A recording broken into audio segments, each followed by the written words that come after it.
Right.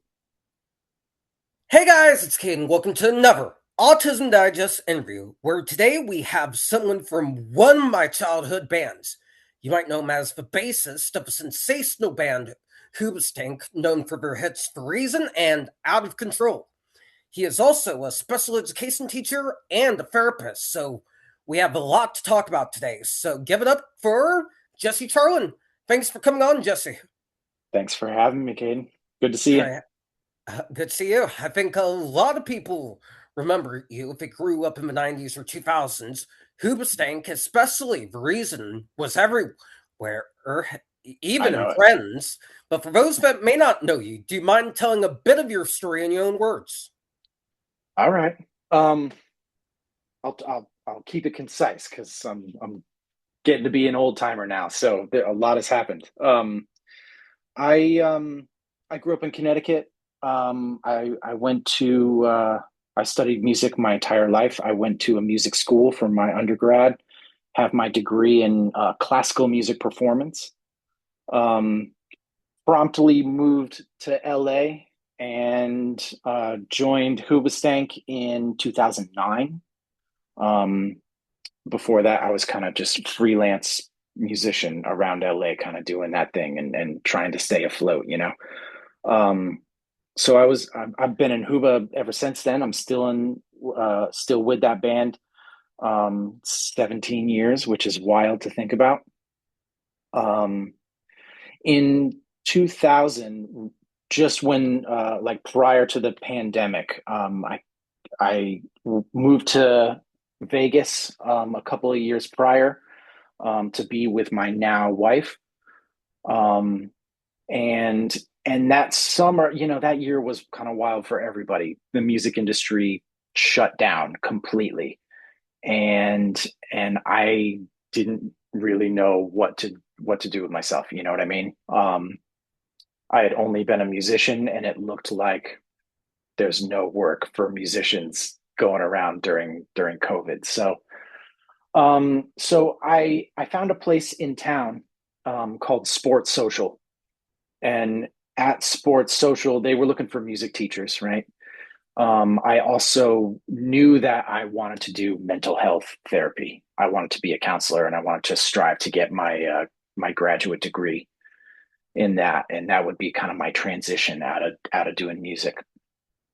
And so um, at Sports Social, I was certified as a registered behavior technician, an RBT, and we were doing ABA therapy. Excuse me. Um, and I was working with kids on the spectrum. I mean, it felt like kids of all ages. I had them as young as 3 or 4, and as old as maybe early 20s.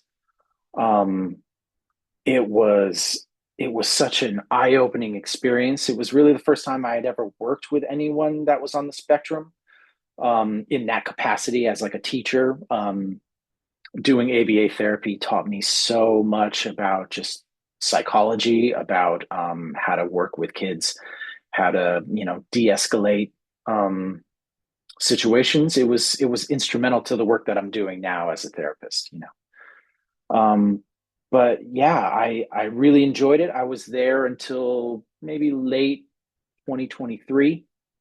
And that's when my current job, I'm now a mental health practitioner. I'm a therapist, a CPC intern. So um, yeah, that's kind of it in a nutshell. I hope that answers your question. It definitely does. I was gonna ask about your experiences interacting with the autism community as a Yeah. whole, but you answered that beautifully. I was a part of ABA therapy myself. I had it when I was a teenager, and Okay. as controversial as it is, it's helped me tremendously. So I'm glad you were able to be a part of that. And I will add the transition from classical to rock music is definitely unique.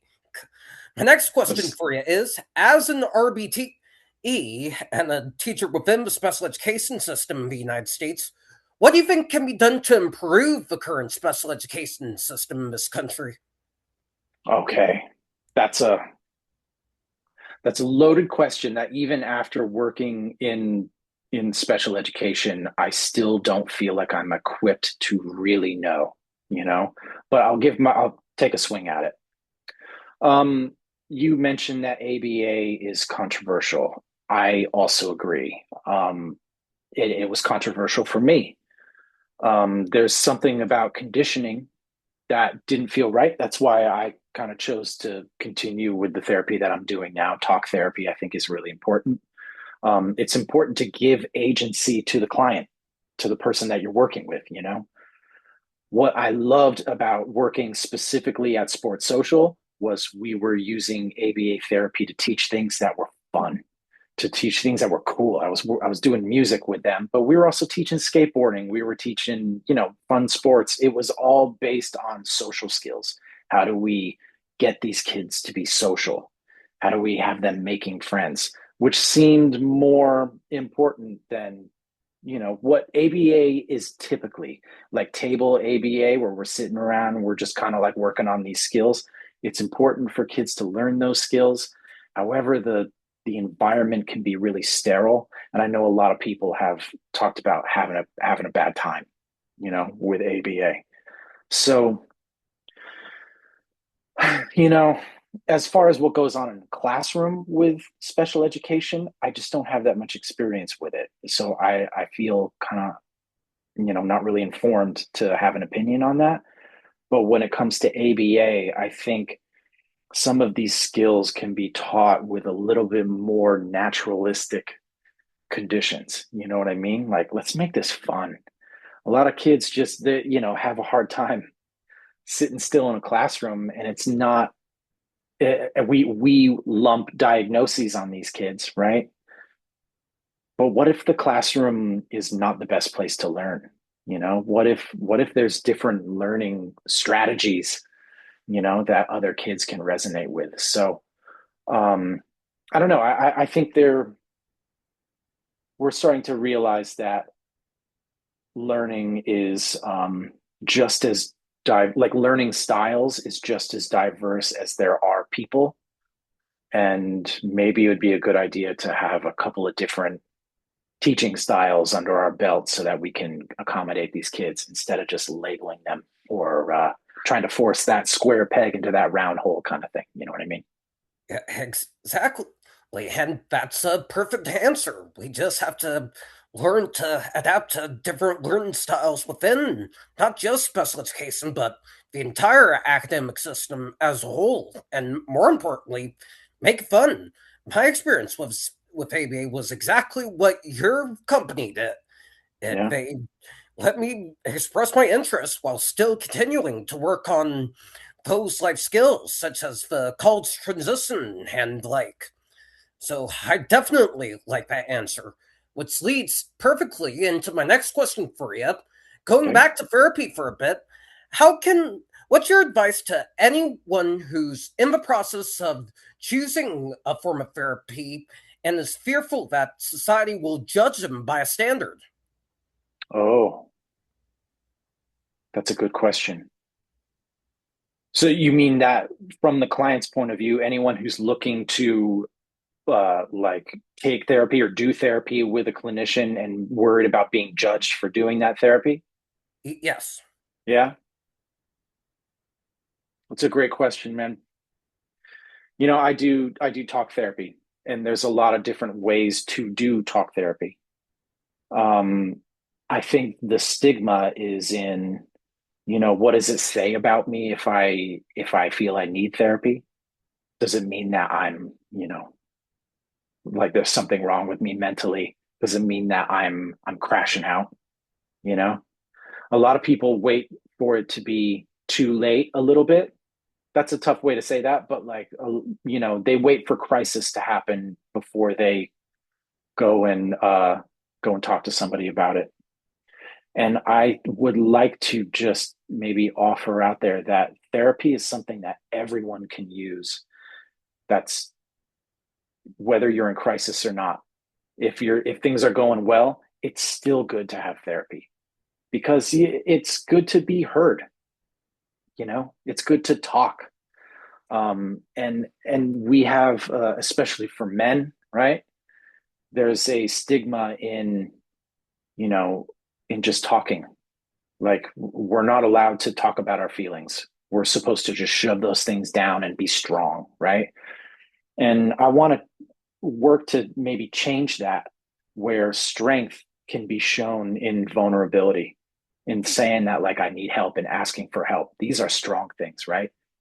To be able to kind of put it out there that, like, hey, life is hard, man. Life is hard, and it's good to talk to somebody about it. And you know but for the client too, I also want to throw out there that, there's a bunch of different kinds of talk therapy. What really matters the most is the relationship that you have with your therapist. You got to go into a room and be like, this person's awesome, I want to talk to them. That's when good therapy can occur. That's when change can happen. It's not necessarily if they're doing CBT or if they're doing person centered or whatever. You just gotta find someone that you like.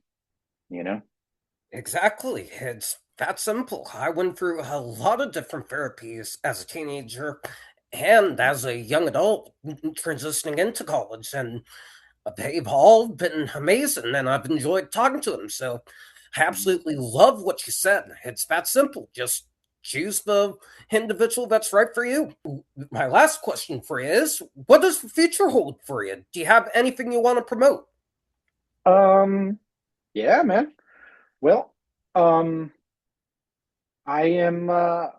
still doing music. Hooba's still out there. We're working on new music this year, so look for that.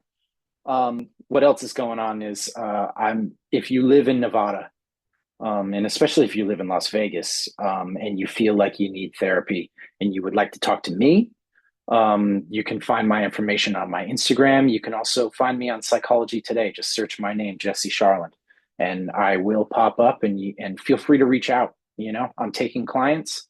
Um, yeah, would love to talk to whoever is willing and wants to work. So That's awesome. We'll be sure to be on the lookout for all of that.